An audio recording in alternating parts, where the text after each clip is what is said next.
Hello, it's Keith Fitz-Gerald, and today is Friday. So, it's been a heck of a week on so many fronts. But let's get to the markets. Thanks as always for joining me. We've had a big rally, and the question on a lot of people's minds is now what? Well, we're headed into both a Fed decision and the September options expiration that I've been talking about several times recently.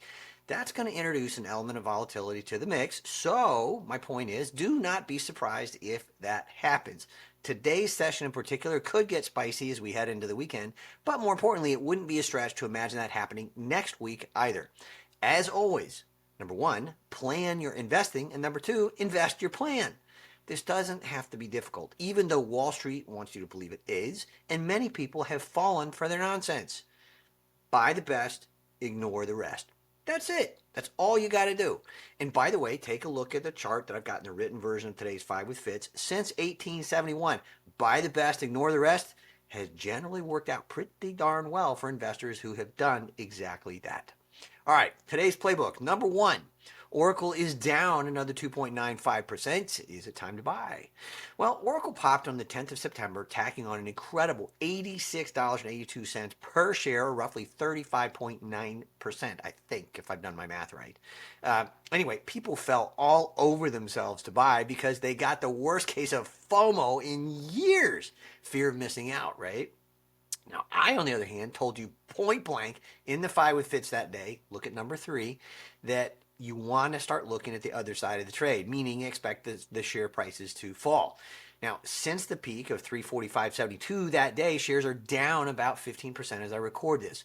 Meanwhile, the Oracle October 2025 340 puts, a bet that the stock goes down, are up 26.90% as I record this according to Yahoo Finance. Now, the investing tip here is really simple. It doesn't matter whether you're an investor or a trader or simply an investor who likes to trade. Learning how to trade around core investing positions can be one of the single most important skills that any investor has or needs to learn, right? Now, situations like this one are a great example, but that's neither here nor there. Many folks who missed Oracle are now asking themselves this question: is it time to buy the stock? Well, my take is I like Oracle a lot given everything that's happening, and I'll probably like it a lot more here in the future. But my guts are telling me right now that the big money isn't done taking the weak money for a ride. Volatility is simply still too high. Now, OBAers, right, one bar ahead family members, of course, we've had this covered for quite some time, and very well, I might add. I'll have a few thoughts on what to do next, what this means for our money in today's AMAs, which will be out shortly. Now, and by the way, if you're not an OBA or a member of the OBA family and you'd like to learn how to do stuff like this and use tactics like this, I'll be here. You know where to find me. People tell me regularly that the knowledge they built by being part of the one bar head family has changed their lives, and it's made them a better, more consistent, and calmer investor and a trader. So anyway, I'd love to have you on board if that's of interest. And if you got it covered, cool beans. Cool beans. Number 2, today, Winklevoss twins see Bitcoin at $1 million in 10 years. I see headlines like this and I roll my eyes. I can't help it. I mean, I get it, right? Another day, another big number.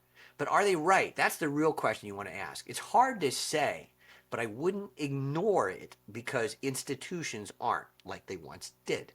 Number 3 today, Oracle, Paramount, I have rented lips. Oracle, Paramount, and a dinner table playbook.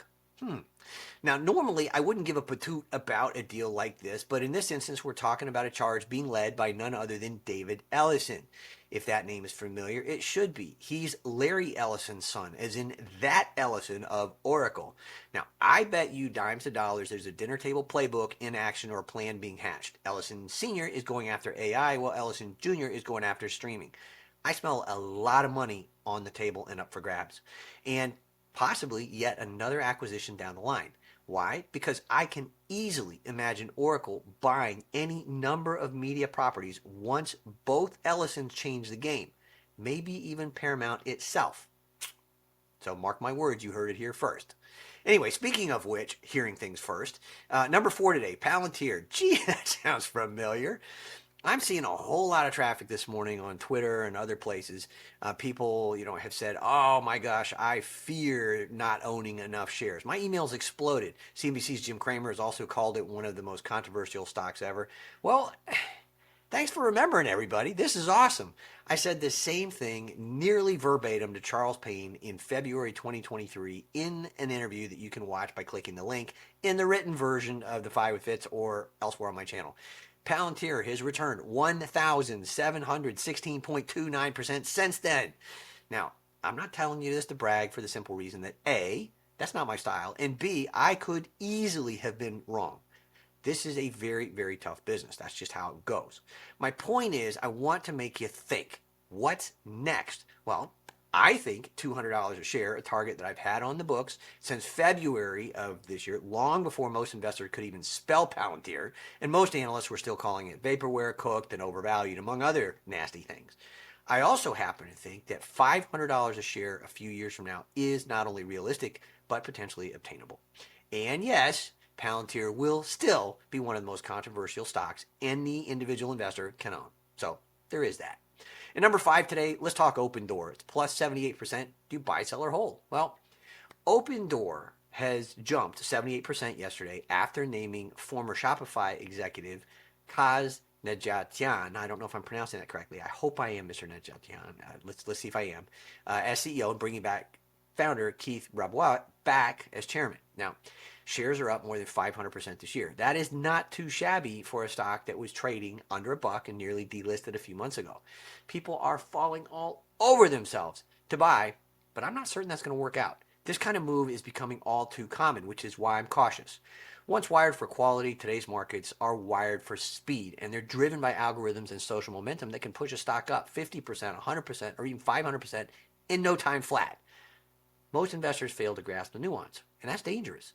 It doesn't mean that the business has changed overnight or gotten better. It just means that the attention machine is in overdrive. The real money, and this is the point I want you to think about, the real money always gets made by companies that'll be there when you need them, not just those that are there in the moment. Now, if you're a trader, great. There's a place for that. But if you're an investor, you've got to think over the horizon.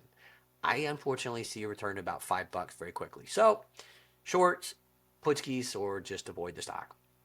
Now, Keith's investing tip for the day in this department: most investors fail because they lack a proven long-term framework to get them past short-term noise and temptation. So, keep your emotions out of the equation. Today's bottom line: do not chase yesterday's trend, no matter how tempting it is. What you want to do instead is position for tomorrow's inevitabilities. And while we're at it, here's a quote from the late Steve Jobs that seems appropriate today. Be grateful for the people in your life and let them know that they matter. As always, let's make it a great day. You got this. Thanks for joining me, and have a great weekend. I will see you Monday. Let's get to it.